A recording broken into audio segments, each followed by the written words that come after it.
कैसे हैं दोस्तों। आप सभी का स्वागत है द स्टोरी इन प्लेसेस में फिर से एक नए स्टोरी के साथ। इस कहानी में हम लोग बात करेंगे रमेश जी की। रमेश जी की गांव की ये सच्ची घटना पर आधारित स्टोरी है।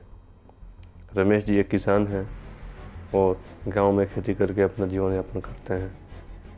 उनका जो खेत है वो उनके घर से लगभग 1 किलोमीटर की दूरी पर पड़ता है। अपने खेत पर काम करने के लिए उन्हें अपने घर से एक तालाब और एक छोटा सा जंगल है जिसमें आम, महुआ, शीशो सबके पेड़ हैं, उसको होते हुए जाना पड़ता है। हुआ ये था कि बहुत दिन पहले उनके गांव के एक आदमी ने उस जंगल के एक पेड़ पर फांसी लगाकर आत्महत्या कर लिया था और लोगों का कहना था कि ये व्यक्ति भूत बन गया है और बहुत लोगों को दिखता है। रमेश जी नए पीढ़ी के व्यक्ति हैं तो ये भूत प्रेत सब की बातों को नहीं मानते थे।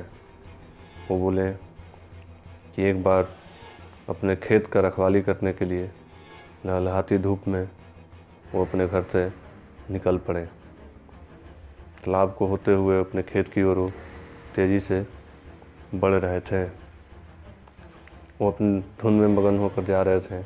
खेत पर जल्द पहुँचे। किसी प्रकार की कोई परेशानी हो रही होगी या कोई चोरी कर रहा होगा तो अपने खेत को बचाएंगे।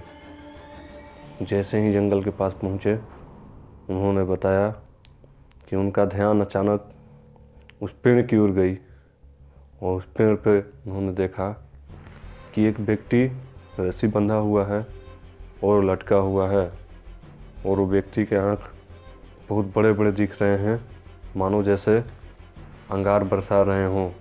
वो निकल गए हैं और जीभ मुंह से बाहर निकली हुई थी। ये देखते ही उनका हालत बिगड़ गया और वो दबे पांव पीछे की ओर बिना देखे दौड़कर भागने लगे। जब वो भाग रहे थे तो उन्होंने देखा कि एक व्यक्ति, वही व्यक्ति जो लटका हुआ था, उनके पीछे पीछे आ रहा है।